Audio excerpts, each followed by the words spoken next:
본 말씀을 가지고 미스터리로 살 것인가, 미스테리로 살 것인가 라는 제목으로 하나님 말씀을 증거하겠습니다. 제목이 좀 특이하죠? 네. 제목이 이제 왜 이런 제목이 됐는지를 말씀을 들으시면서 아마 이해가 되실 것입니다. 신약 성경에 나오는 이 믿음이라는 단어를 보면요, 두 가지 뜻으로 해석이 됩니다. 믿음이라는 단어가 나오는데 대부분 두 가지 뜻으로 해석이 되는데, 첫째는 피스티스라는 단어를 사용합니다. 피스티스, 이게 명사형인데요, 이 피스티스라는 단어는 신실이라는 뜻입니다. 신실. 결국 너희가 믿음이 있다고 하는 것은 신실함이라는 것이죠.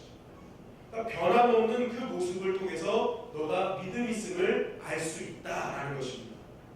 그래서 이 믿음이라는 단어가 신약 성경에 나올 때 대부분 믿음이라는 단어를 신실한 단어를 넣으면은 이 나머지 그 구절들이 자연스럽게 잘 해석되는 경우가 있는데, 이 대표적인 말씀을 보면 마태복음 21장 22절 말씀입니다.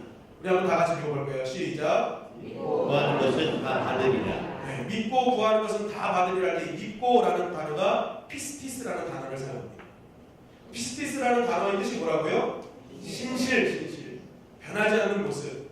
자, 그럼 그것을 놓고 한번 읽어보겠습니다. 제가 읽어볼게요. 자, 너희가 하나님 앞에 변하지 않는 신실한 믿음을 가지고 구할 때 다 받을 것이다. 우리는 믿고 구한다 했을 때 우리는 그냥 하나님 예를 들어 자동차를 주십시오 하면은 이거 주실 줄 믿습니다 하고 이 믿음을 생각합니다. 그러나 주님께서 말하는 믿음은 그런 믿음이 아니에요. 주님께서 원하는 믿음은 너가 늘 변치 않는 믿음, 어떠한 상황에서도 신실한 믿음으로 서 있을 때 그때 구하는 모든 것 다 주시겠다는 것입니다. 그때 주시겠다는 거예요. 그러니까 우리가 이 믿음을 그냥 막 아무렇게나 자의적으로 해석할 것이 아니라 그 원문에서 주는 하나님 주님께서 정말 원하시는 뜻이 무엇인지 우리 알아야 돼요.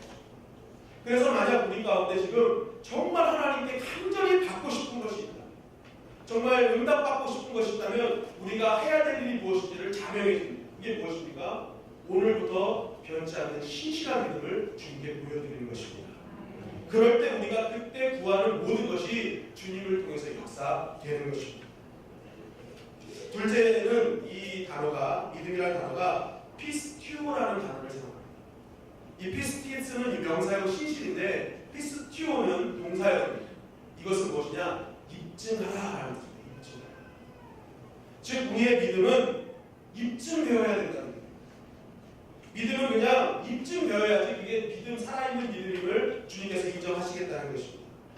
그리고 그 믿음이 입증되어질 때 진정한 하나님의 구원과 은혜의 역사를 너희가 경험할 것이다 우리에게 말씀하십니다.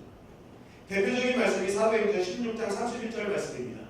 우리 다 같이 한번 읽겠습니다. 시작. 이르되 주 예수를 믿으라. 그리하면 너와 네 집이 구원을 받으리라 하고. 네, 여기서 이르되 주 예수를 믿으라 할 때 여기가 입증하라 그런다. 입증하라. 자, 그럼 제가 그 입증하라는 말을 넣어서 이 말씀을 풀어드리도록 하겠습니다. 너가 주 예수를 그리스도로 영접한 사람임을 모든 사람에게 입증하면 너와 너의 가족들, 친척들, 집에 함께하는 모든 사람들을 주님을 믿고 구원을 받게 될 것이다 라는 말씀입니다. 그러니까 내가 주 예수를 믿는다는 것은 주님 내가 믿습니다 하는 게 아니라 내가 나의 삶을 통해서 입증시켜야 되는 거예요.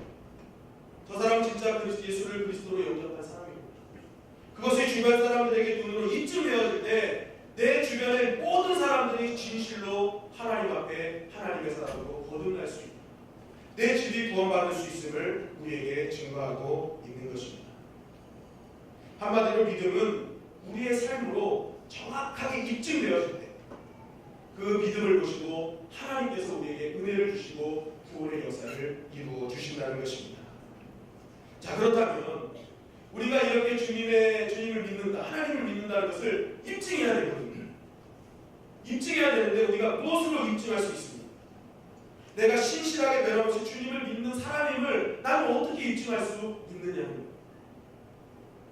우리는 때로는 하나님, 내가 하나님 살아계신 입증해봐, 증명해봐 라고 하면은 대부분 우리가 이것을 입증하기 위해서 가장 먼저 구하는 것이 형통함입니다. 형통함. 하나님 잘 되게 해주세요. 하나님 정말 이번 사업 그냥 금방 그냥 대박 나게 해주세요. 이렇게 기도하잖아요. 그래서 이거 잘 돼야 정말 내가 떳떳하게 주님 증거할 수 있습니다. 이거 정말 이것만 지금 한방 터지면 내가 라면서 우리가 형통함을 가지고 우리가 대부분 입증하려고 접근을 합니다. 그런데 제가 토요일 새벽에도 말씀드렸지만 과연 형통함만이 하나님이 살아계심을 증거하는 입증 자료가 될 수 있을까요? 여러분, 우리가 형통함이라는 것을 잘 보면요, 사실 이 형통함에는 함정이 있습니다. 함정. 여러분, 형통이 무엇입니까? 형통. 하는 것마다 잘 되는 거예요. 그죠? 내가 뜻한 대로만 잘 되는 거예요. 무조건 생각한 대로 잘 되는 거예요. 이것이 형통이죠. 그죠? 그래서 형통에 따르는 전제는 무엇입니까? 반드시 형통은 어제보다 오늘이 좋아야 되고 오늘보다 내일이 좋아야 됩니다. 그게 형통입니다. 형통. 자, 그렇다면 우리가 예수님을, 하나님을 살아계신 하나님으로 증명하고 내 믿음을 형통으로 증명할 때 나의 내일의 삶은 분명히 어제보다 오늘이 좋아야 되고 오늘보다 내일은 더 좋아야 됩니다. 그러면 여러분들의 삶을 한번 되돌아보십시오. 여러분들의 삶이 매일매일 어제보다 오늘이 좋았고 오늘보다 내일이 좋았습니까? 그렇지 않죠. 우리는 예수님을 믿어도요, 어제보다 오늘은 좋을 수 있으나 오늘보다 내일이 좋다고 보장할 수는 없습니다. 그리고 실제적으로 우리의 삶을 보면 우리의 삶은 어제보다 오늘이 더 못한 일들이 더 많습니다. 자, 그렇다면 우리가 형통을 기준으로 가지고 갈 때 형통은 여기에 함정이 있는 것이죠. 무엇이냐? 우리가 오늘보다 내일이 좋아진다? 이럴 때 좋아지지 않으면 그것은 반드시 불평과 불만으로 나올 수 있다는 것이죠. 신앙인인데 형통의 기준으로 삼다 보니까 오늘보다 내일이 안 좋으면 불평이 되는 거예요. 내가 열심히 했는데, 내가 정말 하나님을 위해서 죽도록 사명 감당했는데 왜 오늘 이런 결과가 나왔습니까? 그러니까 오늘날 기독교 신앙을 가진 많은 사람들이 감사와 기쁨이 없어진 이유가 바로 여기 있는 거죠. 모든 기준을 형통이라고 하는 거예요. 잘 되는 것. 그러니까 어제보다 오늘이 못하면 이것은 하나님의 역사가 아닙니다. 하나님이 살아계시지 않다는 거예요. 불평과 불만이 연속된 그런 삶을 살아갈 수밖에 없는 것입니다. 결국 형통은 우리가 내가 믿음이 좋다, 하나님이 살아계시다는 그런 전체적인 것을 증명하는 조건이 될 수 없음을 우리는 우리의 삶을 통해서 증거하고 있는 것이죠. 여러분, 그렇다면 형통이 증거가 되지 않을 때, 증명이 되지 않을 때 우리는 무엇으로 증명할 수 있습니까? 사실 우리가 형통한 삶을보다 사실 더 많은 것들이 우리 삶을 차지하는 것들이 어려운 삶들입니다. 관계 안에서, 물질 안에서 여러 가지 그런 어려운 것들이 매일매일 우리 삶 속에 있다는 거예요. 결국 이렇게 볼 때 진짜 하나님이 살아계심을 증명할 수 있는 믿음은 바로 어려운 상황 속에서도 하나님을 끝까지 붙잡고 끝까지 일어나는 그 믿음이 정말 하나님을 증명할 수 있는 믿음의 조건이 될 수 있다는 것입니다. 그래서 실제적으로 주님께서는 형통할 때 기뻐하는 그 믿음보다 어렵고 힘들 때 믿음으로 이긴 자들을 더욱더 칭찬하시고 하나님께서 상을 주시겠다고 약속하십니다. 마태복음 5장 10절 12절 말씀입니다. 한 절씩 교독하시겠습니다. 의를 위하여 박해를 받는 자는 복이 있나니 천국이 그들의 것이니라. 나로 말미암아 너희를 욕하고 박해하고 거짓으로 너희를 거슬러 모든 악한 말을 할 때에는 너희에게 복이 있나니. 다 같이 읽겠습니다. 기뻐하고 즐거워하라. 하늘에서 너희의 상이 큽니다. 너희 전에 있던 선지자들도 이같이 박해하였느니라. 네, 주님께서 첫 번째 하신 공식적인 설교가 바로 마태복음 5장에 있는 산상수훈입니다. 그런데 이 산상수훈에서 가장 먼저 말씀하신 것이 복입니다. 복. 그러니까 우리가 하나님께 복을 구하는 건 절대로 나쁜 것이 아닙니다. 아브라함을 부르실 때도 복에 대해서 복의 근원으로 만들어 주셨죠. 예수님의 첫 설교도 복입니다. 그러니까 믿음은 복을 구하는 건 당연한 겁니다. 그런데 기복적인 것이 문제예요. 오직 복만을 위해서 신앙생활하는 건 그건 문제가 아니에요. 그런데 어쨌든 이 복에 대해서 쭉 말씀하시면서 정말 큰 상을 받은 사람입니다. 하늘에서 정말 큰 상이 예배된 사람이 있는데 그 사람이 누구냐? 바로 믿음으로 말미암아 박해를 받는 자. 그 박해받는 가운데서도 끝까지 신앙을 지키며 기뻐하고 즐거워하는 그 사람, 내가 그 사람에게 큰 상을 예비해 놓겠다고 말씀하고 있는 것입니다. 여러분, 이걸 쉽게 풀이하면 이겁니다. 주님 말씀하신 거, 내가 너희들 위기가 딱 닥쳤는데 그때 위기 때 너희가 하는 반응을 내가 한번 보겠다. 위급하고 힘든 상황이 올 때 나오는 반응이 너의 진짜 신앙이다. 위급하고 다급한 게 왔을 때 갑자기 무너지고 어떻게 하느냐 한탄하고 울고 있으면 그거 아니야. 그러나 그 상황 속에서도 하나님이 살아계심을 믿고 주님께서 나를 지켜주신다는 믿음을 갖고 기뻐하며 즐거워할 때 내가 그 믿음을 캐치하겠다는 것입니다. 그래서 내가 그 믿음 보고 내가 너에게 큰 상을 내리겠다 말씀하고 있는 것입니다. 여러분, 믿음 때문에 우리가 받는 박해가 참 많이 있습니다. 우리가 예수님을 모르고 살 때, 모르고 살았다가 예수님을 믿게 됩니다. 근데 예수님을 믿는데 특별히 그 사업을 하시거나 뭐 이렇게 가게를 하시는 이런 분들이요, 예수님을 믿고 나서는요 이 마음의 상태가 많이 달라집니다. 그래서 예를 들어서 뭐 음식점을 하시는 분들은 예전에 뭐 이렇게 식재료를 살 때 예수님 믿기 전에 뭐 B급, C급을 사서 이렇게 음식을 했다면 예수님을 딱 믿고 은혜를 받으면요 어느 순간부터 이 식재료를 A급으로 삽니다. A급으로 사서 어떻게든지 정직하게 이 식당을 운영하고 또 사업체를 운영하시는 분들도 어떻게 하면 더 정직하게 이 사업체를 운영할까 고민하게 됩니다. 그래서 정직하게 이 사업을 운영해가요. 그리고 한 달, 두 달 기쁘게 지나가다가 나중에 몇 달 돼서 이렇게 수입을 딱 받는데 예전에 조금 그래도 부정직하게 살 때 수입이 훨씬 많아요. 훨씬 많아요. 정직하게 뭘 이렇게 좀 살려고 하니까 하나님 두려워서 좀 정직하게 살려고 하니까 오히려 수입이 막 줄어드는 거예요. 먹고는 살 수 있는데 이전에 누리던 것을 누리지 못하는 일들이 많아요. 그러다 보니까 이 부분에 대해서 갈등이 옵니다. 근데 주님은 그때 물어보시는 거예요. 너 그래도 끝까지 정직할 수 있어?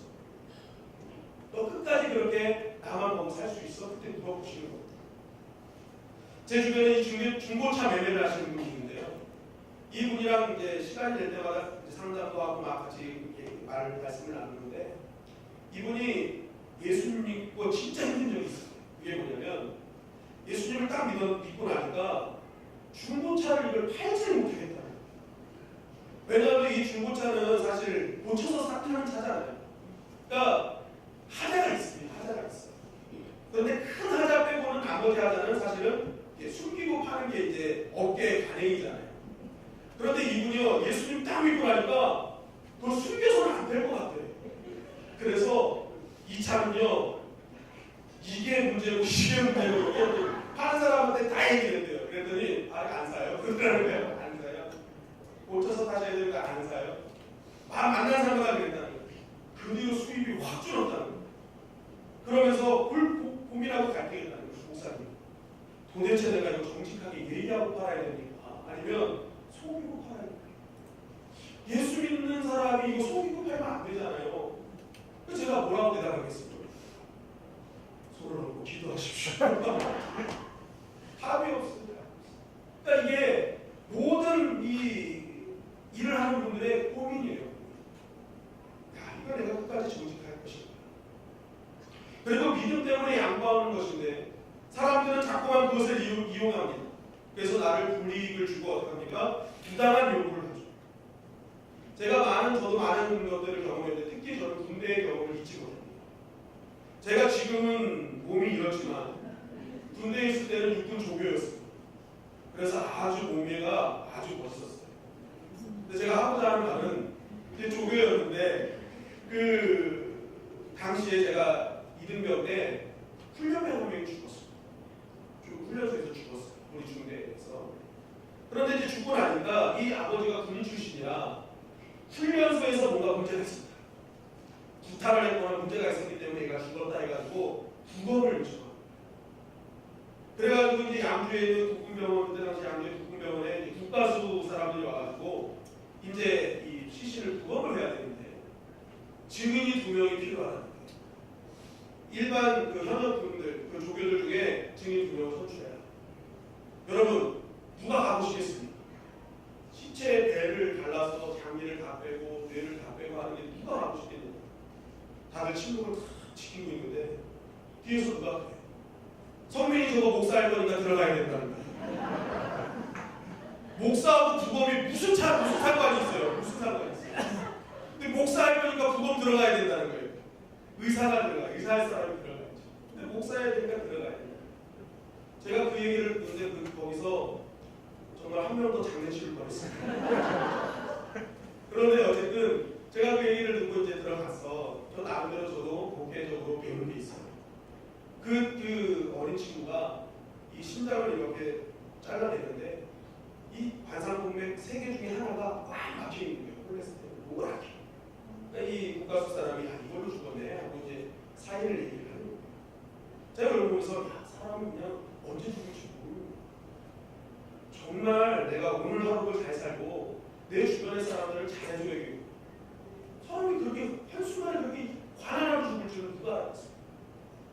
그래서 이제 죽음에 대한 강의 목사가 어쨌든 했는데 여러분 그런 것들이 내가 예수님 믿는다는 것 때문에 때로는 불이익을 당하고 또 불편한 자리에 내가 먼저 가야 되고 또 그런 것들을 의도적으로 시키는 그러한 박해들이 우리의 삶 가운데 있다는 것입니다.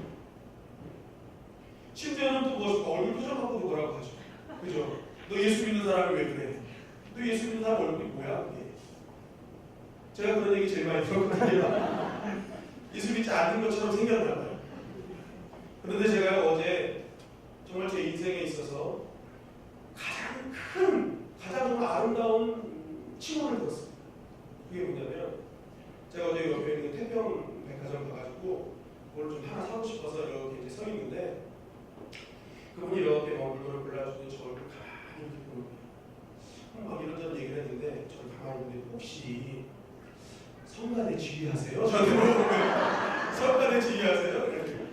예? 그랬더니 아니 뭔가 다르게 느껴진다. 다르게 느껴진다. 다르게 느껴지면 목사까지 가면 좋았을 텐데 성가대 지휘가 나쁘다는 게 아닌가? 네, 성가대 지휘가 나쁘다니까. 성가대 지휘인데 제가 정말 너무 감동했어요. 저는 여태까지 저는 지나가면 저한테 전도들 그렇게 많이 주시거든요. 예수 믿으라고. 네, 예수 믿으라고 전도 되게 많이 받는데 제 얼굴을 보고 성가대 지휘자라는 말을 듣는데 내가 정말 많이 바뀌었구나. 네, 내가 이렇게 풍기는 이미지 자체가 벌써 믿는 사람처럼 보이는구나. 감동하고 있는데 옆에서 이 둘째 아들이 아빠 목사님이잖아. 그러는 거예요. 그래가지고 제 정체가 들통이 나버렸어요. 아무튼 그렇게 됐는데 우리 믿는 자의 얼굴을 가지고도 사실은 많은 사람들이 이렇게 불평도 하고 왜 이렇게 그러냐라고 얘기하죠. 그리고 실제로도 대놓고 면박도 주죠. 야, 예수 믿는 사람이 너희 집안 후배인데 그렇게 예수 믿는다고 하면서 결국 그분이 하는 그런 어떤 면박과 조롱을 우리가 받기도 한다는 것입니다. 이것 말고도 우리는 살면서 그리스도인으로 받아야 될 여러 가지 수많은 조롱과 핍박들이 분명히 있다는 것입니다. 그런데 주님께서 이때가 어떻게 하라는 거예요? 기뻐하고 즐거워하라는 거예요. 여러분 이게 되냐는 말이에요. 대놓고 핍박하는데 대놓고 면박을 주는데 내가 누구보다 더 열심히 신앙생활하고 했는데 관계가 틀어지고 문제가 생기는데 내가 어떻게 기뻐하고 즐거워할 수 있느냐는 거예요. 그럼에도 불구하고 주님은 오늘도 그 순간에 너의 믿음을 잊지 않는 것입니다. 박해 맞는 상황에서 기뻐하고 즐거워하는 모습 보여주라는 것입니다. 그럼 내가 그 믿음을 잘 지켜야 내가 그 믿음 보고 너에게 상을 주겠다 약속하고 있는 것입니다. 저는 저와 여러분들이 주님 주시는 이 상을 받아들이시기를 간절히 바랍니다. 받아야 되잖아요. 상 받아야 되죠.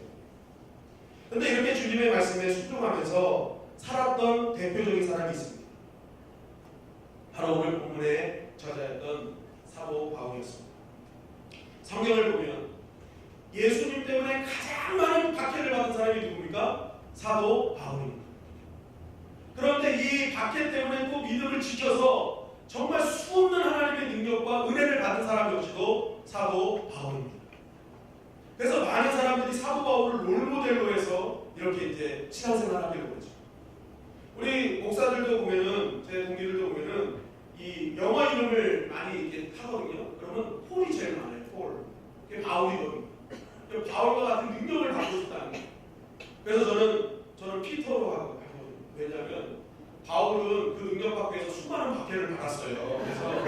그래서 그 친구들이 능력만 생각하지 박해받는 거 생각을 안 해요. 그래서 그래 너는 그래 나는 피터 할게. 그렇게 하는데 어쨌든 그만큼 엄청난 능력을 받은 사람이 이 사도 바울이었다. 그렇다면 바울도 나와 같은 사람인데 어떻게 바울은 이렇게 믿음으로 어려운 일을 이겨낼 수 있었느냐는 거예요. 바로 오늘 에베소서 3장 말씀이 그 이유에 대해서 우리에게 증거하고 있습니다. 오늘 1절 말씀 우리 다 같이 한번 읽겠습니다. 시작. 이러므로 그리스도 예수의 이름으로 너희 이방인을 위하여 갇힌 자를 나 바울이 말하거니와. 네, 오늘 말씀해 보니까 사도 바울은요 예수님 때문에 아직도 갇혀 있어요. 아직도 감옥이에요. 감옥. 정말 말도 안 되는 이유로 감옥에 갇혀 있는 거예요. 그런데 이렇게 감옥에 갇혀 있는 사도 바울이 이렇게 얘기를 합니다. 8절 말씀입니다. 시작. 모든 성도 중에 지극히 작은 자보다 더 작은 나에게 이 은혜를 주신 것은 측량할 수 없는 그리스도의 풍성함을 이방인에게 전하게 하시고. 네, 감옥에 갇혀 있는데 그러한 나를 하나님은 계속 택하여 주셨고 그리고 은혜를 베풀어 주십니다. 그러니까 감옥에 있는 것조차 나는 지금 은혜다.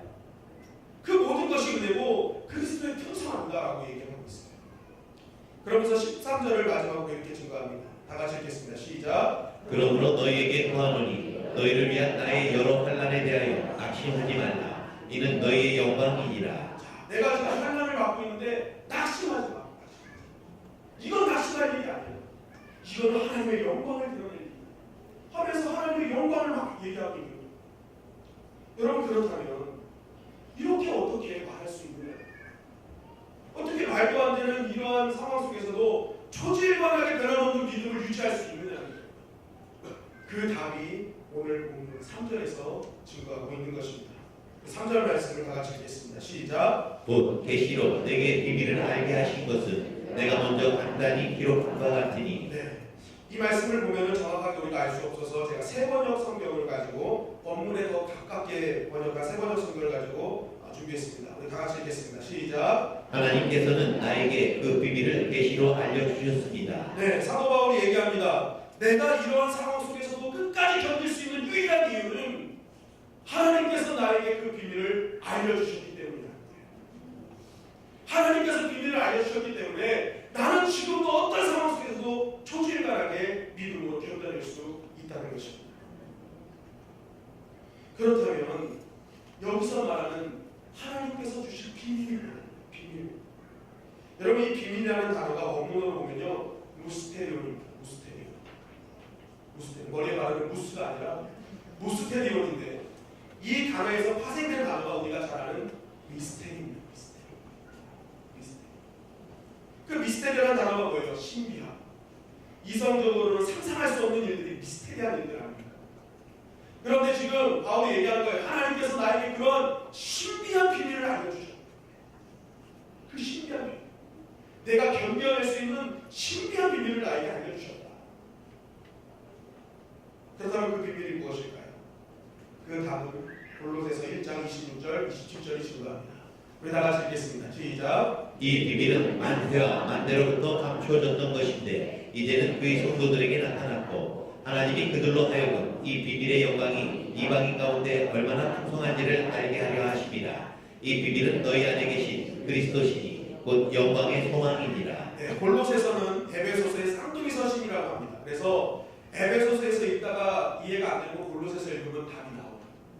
근데 오늘 이 비밀에 대해서 딱 답을 주는 거예요. 이 비밀이 뭐라는 거예요? 너희 안에 계신 그리스도다. 사도 바울에게 하나님이 주신 미스테리한 그 신비한 은혜가 누구라는 거예요? 예수 그리스도라는 거예요. 사도 바울이 왜 이게 신비한 거냐면 이 본문의 의미는 그겁니다. 첫째는 정말 유대인들이 짐승처럼 여기는 그들에게도 복음이 증거된다는 거예요. 그들에게도 구원의 역사가 이루어졌다는 거예요. 이거는 너무너무 유대인 입장에서 신기한 일이었던 거죠. 미스테리한 일이었던 거죠. 정통 유대인들은 복음은 자신의 것들만 생각했는데 그것이 이방인들, 짐승처럼 여긴 이방인들에게 갔다니까 이게 너무 신기한 거예요. 그리고 두 번째는 무엇입니까? 자신에게 임한 이 그리스도의 은혜가 너무 신기했던 것입니다. 왜 그렇습니까? 원래 사도 바울은 누구입니까? 예수님을 믿는 교회, 성도들을 박해하는 자입니다. 정말로 하나님 입장에서 볼 땐 죄인 중에 괴수 같은 자였어요. 그런데 어느 순간 그 하나님의 은혜가 자기에게 임하더니 박해하던 자기가 예수 그리스도를 증거하고 있는 거예요. 사도 바울 입장에서 얼마나 이게 미스테리한 겁니까? 그렇게 많은 사람들이 있는데 박해를 하던 그 자신을 스데반이 돌맞아 죽는 현장에서 그것을 눈뜨고 보면서 당연하게 여겼던 자기를 다시 한번 복음의 일꾼으로 선택해서 자신을 사용하고 계시는 거예요. 사도 바울이 이거 볼 때 이건 너무 미스테리해요. 어떻게 이럴 수가 있지? 그리고 바울이 이제 그 뒤로 사역을 하면서 다니는데 돌팔 매질을 당하고 수많은 매질을 당하고 폭풍우를 만나고 죽을 것 같은 상황, 아니 죽어야 될 그 상황에서 정말 남들이었으면 다 쓰러질 그 상황에 바울은 다시 툭툭 털고 일어나는 거예요. 자신의 자리를 툭툭 털고 일어나서 멀쩡하게 또 어떤 일이 가는 거죠. 주님의 복음을 증거하고 생명력 있게 하나님의 사명을 감당하고 있는 것입니다. 그러니까 바울도 놀라는 거예요. 난 이미 쓰러졌어야 돼. 죽었어야 돼. 그러니까 자기가 이렇게 다니는 게 신비로운데 주변의 사람들은 얼마나 더 신비로웠겠습니까? 저 사람 죽은 사람이야. 저 사람 죽어야 될 사람이었는데. 그런데 또다시 일어나서 복음을 증거하래. 도대체 저 복음에 어떤 능력이 있을까? 저 사람이 전하는 예수 그리스도는 도대체 누구길래 저 사람은 죽이면 죽겠다고 저렇게 복음을 감당할 수 있는가? 사람들이 미스테리한 거예요. 그러니까 그 모습을 보고 수많은 사람들이 어떡합니까? 주님께로 돌아오기 시작했던 것입니다. 포기할 수밖에 없는, 죽을 수밖에 없는, 다시 툭툭 털고 일어나니까 그 모습이 하나님의 놀라운 역사를 이루는 하나님의 사람이 되었다는 것입니다. 그래서 사도 바울은 로마서 8장 38절 39절을 통해 이렇게 증거하는 것입니다. 우리 다 같이 읽겠습니다. 시작. 내가 확신하노니 사망이나 생명이나 천사들이나 권세자들이나 현재이나 장래이나 능력이나 높음이나 깊음이나 다른 어떤 피조물이라도 우리를 우리 주 그리스도 예수 안에 있는 하나님의 사랑에서 끊을 수 없으리라. 네, 사도 바울이 나는 확신한다. 그 상황이 죽을 것 같은 상황이라도 그 미스테리한 하나님의 은혜, 신비하신 그 하나님의 은혜만 내가 붙잡고 있다면 우리는 하나님의 사랑에서 절대로 끊어지지 않는다라고 고백하고 있는 것입니다. 여러분, 이 대표적인 사건이 바로 사도행전 16장 말씀입니다. 우리 사도행전 16장 말씀이 어떤 건지 여러분들 한마디로 잘 아실 거예요. 그 말씀이 빌립보 감옥에서 일어난 일입니다. 빌립보 감옥에서 기도하고 찬송했더니 감옥문이 열린 사건. 여러분, 이 빌립보 지역의 선교는요 굉장히 중요한 선교였습니다. 왜냐하면 사도 바울은 2차 선교여행을 하면서 사실은 터키 지역, 아시아 지역에 꿈을 갖고 있었어요. 그런데 갑자기 한밤중에 드로아에서 꿈을 꾸는데 마게도냐 사람이 나타나서 우리를 도와달라라고 얘기합니다. 그 환상을 본 사도 바울이 이것이 하나님의 뜻인 줄 알고 유럽으로 건너가서 복음 사역을 시작하는데 그 첫 사역지가 빌립보였어요. 그럼 이제 처음 발길 닿는 이 빌립보 사역을, 유럽 사역을 시작하면서 사도 바울에게는 얼마나 많은 두려움이 있었겠습니까? 그런데 이 사도 바울을 통해서 하나님이 빌립보 지역에 엄청난 역사를 부어주신 것입니다. 하나님 살아계심을 증명하셨다는 거예요. 그런데 왜 하나님이 그곳에 주권적으로 역사하셨느냐는 거예요. 그것이 바로 이 사도행전 16장 이 감옥 사건의 핵심입니다. 이 감옥에 간 이유가 빌립보 지역에 귀신 들려 점치는 여인을 사도 바울이 귀신을 따라가고 있잖아요.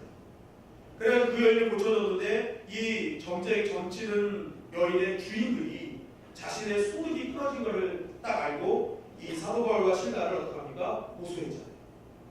그래가지고 이 말도 안 되는 누명을 씌워서 심한 매질을 당하게 합니다. 옷 벗겨가지고 감옥에 보낸 거예요. 정말 거의 실신 상태로 감옥에 들어간 것입니다. 여러분, 이런 일들이 벌어질 때 내가 옳은 일 했고 열심히 했는데 이때 우리에게 다가오는 게 뭐예요? 원망하고 자책하는 겁니다. 그죠? 원망해요. 내가 열심히 했는데 어떻게 이럴 수가 있어? 라는 원망이 들어오죠. 또 자책도 들어옵니다. 내가 왜 이런 고통을 당하지? 내가 왜 이러지? 나한테 왜 이런 일이 벌어지지? 혹시 내가 뭐 죄진 거 있나? 혹시 내가 저번에 주의를 지키지 않은 것 때문에 그러나? 내가 11조를 내지 않아서 그러나? 막 이런 자책감들이 막 우리 가운데 들어온단 말이에요. 그죠? 사실 고난보다 더 무서운 것이 자책입니다. 내 마음에 들어오는 자책. 내가 혹시 뭐 잘못했어 이런 거는 아닌가. 예를 들어서 우리가 주의를 넘기고 어딜 가죠. 놀러 갑니다. 그럴 때마다 자책감이 몰려오죠. 가다가 무슨 일 벌어질 거 아니야. 혹시 내가 가다가 차가 빵꾸나거나 다리가 부러지거나 뭐 이런 거 아니야. 뭐 이런 그런 뭐 얼토당토 않은 생각들을 우리가 사실 하죠. 더 문제는 무엇입니까? 산에 갔는데 산에 올라가는 사람들 지팡이만 보니까 주위에 지팡이와 막대기가 막 생각나요. 아, 그렇죠. 그리고 옆에서 골짜기가 흐르는데 사막의 음침한 골짜기가 가고 있는 막 미치는 거예요. 야, 큰일 났다 이거, 나 큰일 났다 이거 어떡하냐. 그런데 실제적으로 가다가 다리가 톡 하고 꺾였어. 그거다. 내가 이럴 줄 알았어. 내가 예배 안 드리고 이럴 줄 알았어. 나 이제 어떻게 하고 자책한단 말이죠. 여러분 근데 복음은요, 우리 잘 들으셔야 돼요. 여러분 만약에 다리가 꺾여서 자책하고 그 자리에서 넘어져서 나 어떡하지 하고 있으면 그거는 율법의 배인자예요. 여러분 복음은 뭔지 아십니까? 내가 다리가 쩔어가지고 절뚝절뚝해도 다시 한번 하나님이 날 지켜주신 것을 믿고 교회에 나오는 것입니다. 정부의 의지 없어서 손 들고 옵니다. 쩔뚝쩔뚝 들어오면 하나님이 살려주실 줄 믿습니다. 그게 복음이에요. 그게 거기서 자책하지 말라는 거죠. 다시 예수 앞으로 나와. 그게 복음이거든요. 사도 바울은 바로 이러한 사람이었습니다. 자기가 자책하는 인생이 아니라 죄책감에 억눌린 인생이 아니라 모든 답을 지고 계시는 하나님께 나오는 인생이었죠. 그래서 이 감옥에 들어갔을 때 정말 너무나 파김치가 된 상황이었지만 이 상황에서 사도 바울과 실라가 어떤 일을 했는지를 사도행전 16장 25절이 이렇게 증거합니다. 우리 다 같이 읽겠습니다. 시작. 한밤중에 바울과 실라가 기도하고 하나님을 찬송하며 예수들이 듣더라. 네, 정말 너무나 정말 힘든 상황, 어려운 상황 속에 있는데 조금 기력이 차고 나니까 바로 했던 게 뭐예요? 기도하고 하나님을 찬송합니다. 찬송. 그런데 더 놀라운 것은 바울과 실라가 하나님을 찬송했는데요. 기도하고 찬송했는데 그 찬송하는 순간에 감옥에 어떤 일이 벌어졌는지를 성경은 계속 연이어 증거하고 있어요. 그게 뭐냐? 바로 그 뒤에 있는 말입니다. 다시 한번 읽어볼게요. 시작. 한밤중에 바울과 실라가 기도하고 하나님을 찬송하되 죄수들이 듣더라. 성경은 하나님께 기도하고 찬송했다라고 끝나지 않아요. 뭐라고 말해요? 죄수들이 듣고 있습니다. 특별히 여기서 듣는다라는 이 단어는요, 대부분 성경에서 나오는 이 듣는다라는 단어 헬라어로 아쿠오라는 단어를 쓰는데 모든 성경에서 여기서 듣는다는 단어는요 에파크로 아오마이라는 단어를 딱 한 번 씁니다. 다 아쿠오인데 듣는다는 단어를 에파크로 아오마이 딱 한 번 써요. 근데 이 듣는다 이 원문의 뜻이 뭐냐면 굉장히 깊은 관심을 가지고 들었다는 것입니다. 그냥 들은 게 아니에요. 이전과는 다른 그 모습을 가지고 듣기 시작했다는 거예요. 왜 그랬을까요? 여러분 이 바울과 실라가 들어간 감옥은요 당시 로마에서 가장 흉악범들이 들어갔던 감옥이라고 합니다. 그러면 이들이 감옥에 들어오면서 어떤 소리를 했을까요? 나를 이렇게 만든 분들 내가 가만두지 않겠어. 이 나라 내가 이렇게 가만두지 않겠어. 아니면 온갖 더럽고 추악한 말들을 내뱉었을 것입니다. 흉악범들입니다. 그러니까 들어오면 사람들마다 그랬는데 바울과 실라가 들어왔는데 흉악범이라고 들어왔는데 이 사람들이 누워있다가 기러기 찾으면서 갑자기 이전과 다른 소리가 이들에게 들려오기 시작한 것입니다. 찬송하고 기도하고 그것이 조금씩 커지는 것입니다. 그리고 그 안에 감사와 감격과 환희가 느껴지는 것입니다. 그러니까 이 흉악범들이 관심을 갖고 듣기 시작한 것입니다. 도대체 저들은 무엇이길래 이곳에서 저렇게 찬양하고 기도할 수 있을까? 여러분 이것은 죄수들로 끝난 것이 아니었습니다. 감옥에서 기도하고 찬양이 딱 끝나는 순간 지진이 났어요. 지진이 나서 어떤 일이 벌어집니까? 감옥 문이 열렸어요. 도망갈 수 있는 기회가 생겼습니다. 간수가 이렇게 있다가 지진 나는 그 느낌을 듣고 얼른 뛰어내려갔더니 감옥 문이 다 열려져 있는 거예요. 간수가 내가 죽어. 당시 로마 공법에 의하면 예를 들어 감옥에 문제가 생길 때는요 그 시간대에 간수가 모든 책임을 지게 되었습니다.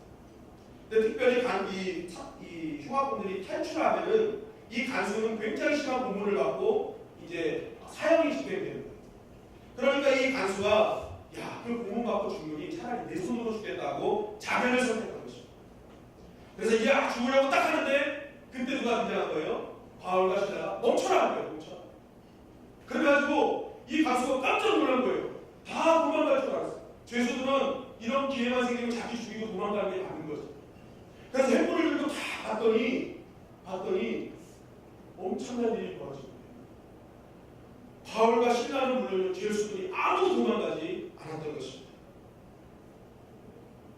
이런 상황을 보면서 간수가 이렇게 고백합니다. 사도행전 16장 29절 30절입니다. 우리 다 같이 읽어보겠습니다. 시작. 간수가 등불을 달라고 하며 뛰어들어가 무서워 떨며 바울과 실라 앞에 엎드리고 그들을 데리고 나가 이르되 선생들이여 내가 어떻게 하여야 구원을 받으리이까 하거늘. 딱 봤더니 다 있는 거예요. 그러니까 이 간수가 그 찬송과 기도했던 사도 바울과 실라 앞에 딱 엎드리면서 선생님 어떻게 해야 구원을 얻을 수 있습니까? 라고 물어보죠. 근데 여기서 선생님이라고 해서 우리가 감동이 잘 안 오는데요. 이 원문을 보면 이 선생님은 원문의 뜻이 퀴리오스입니다. 퀴리오스가 무슨 뜻이냐? 주님이라는 뜻입니다. 주님. 간수의 눈에 뭐로 본 거예요? 사도 바울이 주님으로 보인 것입니다. 보통 인간이 아닌 특별한 존재로 보인 것입니다. 어떻게 이럴 수 있는? 어떻게 도망가지 않을 수 있는? 어떻게 저들은 저기서 찬양과 기도하면서 또 이런 일이 벌어지는데 도망가지 않을 수 있는가? 사람이 아니다. 특별한 사람들, 존재들. 퀴리오스. 그래서 이들에게 구원에 대한 문제까지 돌아오는 것입니다. 여러분 어떻게 이런 일이 가능했냐? 어떻게 이런 일이 가능했냐? 그것은 바울은 한 가지를 정확하게 알고 있었습니다. 바울은 아무리 어떤 어려운 상황 속이라도 하나님께서 나에게 이 자리를 주신 분명한 뜻과 목적이 있음을 깨닫고 있었던 것입니다. 그것이 형통한 길이 아니에요. 형통이 만약에 바울의 목적이었다면 지진이 열리고 문이 열리면 도망갔어야죠. 그러나 바울은 그것이 하나님의 목적이 아니라고 믿었어요. 왜냐하면 진짜 형통했던 하나님 감옥 보내시겠어요? 안 보내시죠. 분명히 이렇게 어려운 상황 속을 만들어 놓으시고 나를 이곳에 보내신 분명한 하나님의 뜻이 있음을 사도 바울은 굳건히 믿고 있었던 것입니다. 하나님께서 주신 자리, 이 가정이, 이 사업체가, 이 모든 것이 하나님께서 나에게 주신 것임을 알았기 때문에 사도 바울은 거기서 견디고 이길 수 있었던 것입니다. 결국 그러한 믿음의 자리를 끝까지 지킨 그 사도 바울을 통해 하나님은 믿음을 보신 것입니다. 그래서 하나님께서는 그에게 충만한 은혜를 부어주시기 시작했던 것입니다. 결국 이러한 일들을 수없이 경험한 바울은 어떤 상황 속에서 항상 이김을 주시고 베풀어 주시는 예수 그리스도의 신비한 그 능력 주시는 예수님을 떠날 수 없었던 것입니다. 그래서 바울은 늘 항상 좋을 때는 물론 상황이 어려울 때, 힘들 때도 예수 안에서 즐거워하고 기뻐할 수 있었던 것입니다. 왜냐하면 그것이 살아계신 하나님을 증명하는 유일한 길임을 사도 바울은 알고 있었기 때문입니다. 우리 이 말씀을 준비하면서 제가 영상을 하나 준비했습니다. 영화를 한 편 찍었습니다. 여러분들을 위해서 서비스하겠습니다. 영화 한 편 보시죠.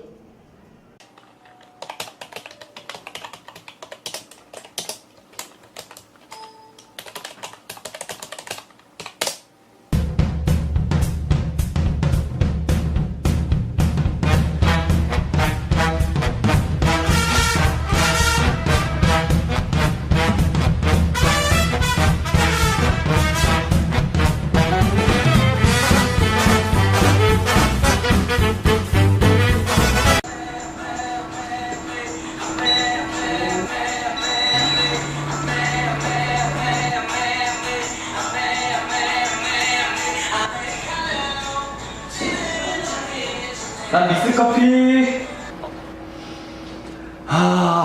역시 나한테는 믹스커피야.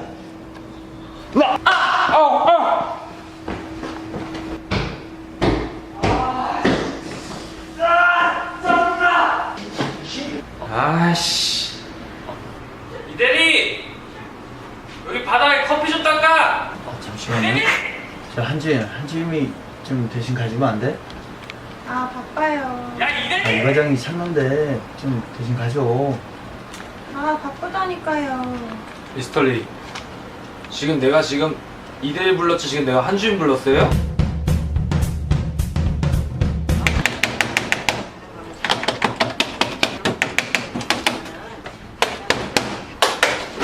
네. 시작은 무슨 일이야? 프린터기가 고장났습니다. 그래? 제가 콜센터에 한번 전화 좀 해. 여기 볼게요.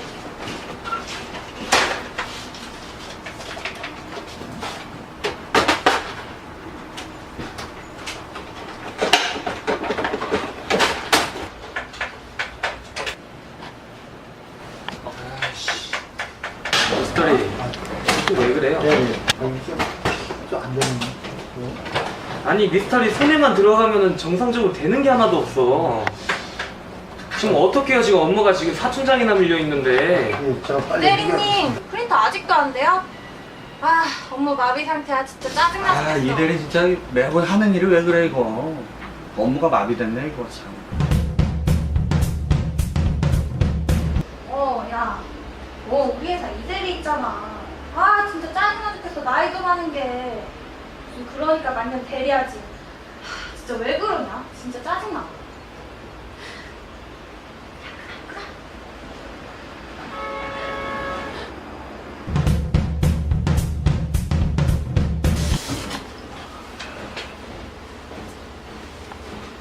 미스터리. 네.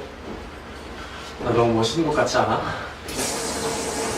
네, 멋있는 것 같습니다. 오늘 머리가 조금 잘 된 것 같아. 지금과 그때도 그런 것 같아요.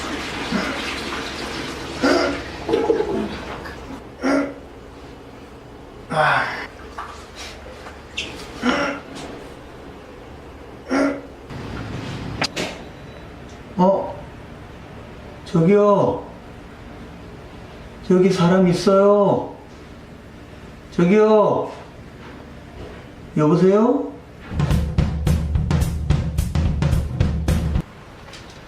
자, 여러분 오늘 기뻐하십시오. 오늘 업체에서 연락이 왔는데 우리 프로젝트가 너무 잘 됐다고 지금 성과가 너무 좋다고 연락이 왔습니다. 우리 한번 박수 한번 칩시다. 이거 프로젝트 너무 좋은 것 같아요. 내가 아무리 봐도 너무 좋아. 이거 프로젝트 누가 진행했습니까? 제가 했습니다. 역시 이 과장. 역시. 제가 이제 업무 같은 거는 다 진행했는데 미팅만 우리 이대리께서 나가가지고 제가 시킨 말대로만 하셔가지고 그때 미팅 나가는 날 머리가 너무 아파서 우리 이대리님께서 가주시고 업무 그렇지. 역시 우리 회사에는 이 과장 없으면 돌아가진 않아. 돌아가지 않아. 자, 우리 이 과장을 위해서 우리 한번 박수 한번 칩시다. 멋있습니다. 이거는 업체를 존경합니다. 자, 우리 한번 업체에 이제 좀 가야겠는데 이번에는 미스터리 말고 우리 신입 미스터리하고 이번에 미팅 나가는 게 좋을 것 같습니다. 저 죄송한데 저 야근이 좀 있어가지고 좀 안 될 것 같은데요? 미스터리 그거 내가 야근할 테니까 갔다 와.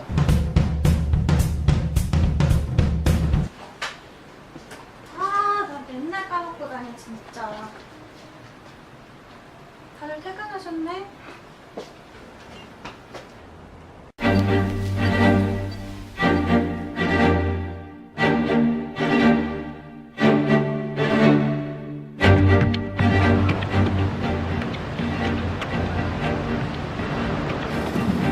내 정체가 탄로난 건가?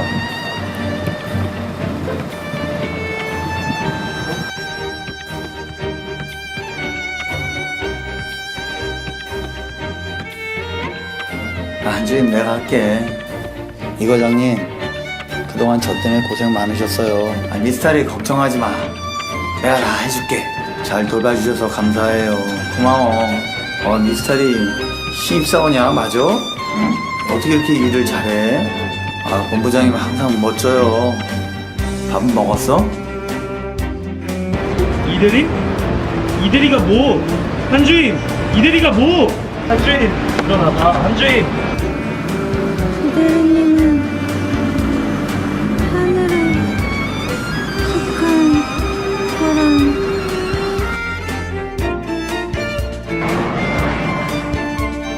Is he now? Well, he's everywhere. He may be one of you, or maybe among us. But actually, you can be him, and I also can be him. Who is he? Well, obviously, he's not just ordinary Mr. Lee. He's a mystery. A man of God. A heavenly man.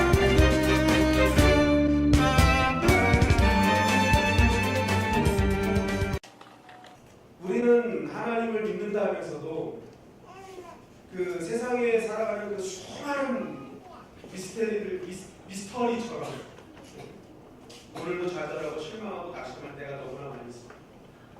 그러나 주님이 진짜 우리에게 원하시는 믿음은 무엇일까? 바로 어떤 상황 속에서도 그 신비하신 은혜를 갖고 계시는 주님께 나아가는 그 미스테리한 그 인생을 하나님은 살기를 원하신다는 것입니다. 그 사람이 하늘에 속한 사람. 여러분, 오늘은 2016년 상반기가 지나고 하반기가 시작되는 7월 첫 주 이 시간입니다. 저는 2016년 이 하반기 첫 주를 맞이하면서 이런 기도를 합니다. 우리 성도님들, 정말 인생의 상반기보다 더 큰 풍성한 은혜를 하나님 베풀어 주시옵소서. 정말 잊지 못할 은혜를 하나님 누리게 하여 주시옵소서 기도합니다. 여러분, 그렇다면 우리가 어찌 해야 되겠습니까? 그것은 어떤 상황 속에서도 찬란한 빛 가운데도 함께 하신 하나님, 또한 어둠 가운데서도 함께 하신 하나님이 오늘도 나와 함께 하신다는 사실을 잊지 않는 것입니다. 그 하나님께서 오늘도 나에게 신비하신 은혜를 하고 계시다는 사실을 믿고 다시 한번 멀어졌던 주님과의 관계를 회복하는 것입니다. 상반기 때 육신적으로 마음적으로 멀어졌던 주님과의 관계를 다시 한번 회복하고 그 미스테리한 그 주님 앞에 우리가 나아갈 때에 하나님께서 나를 위해 예비하시는 신비한 은혜는 오늘 우리에게 임하게 될 것입니다. 여러분, 아직도 한밤중을 혹시 걷고 계십니까?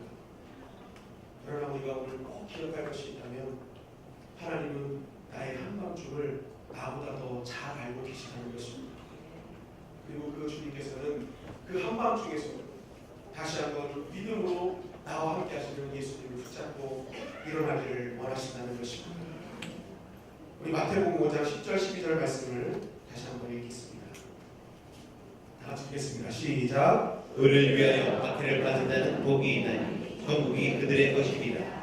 나로 말미암아 너희를 욕하고 박해하고 거짓으로 너희를 거슬러 모든 악한 말을 할 때에는 너희에게 복이 있나니 기뻐하고 즐거워하라. 하늘에서 너희의 상이 큽니다. 너희 전에 있던 큰 자들도 이같이 박해하였느니라.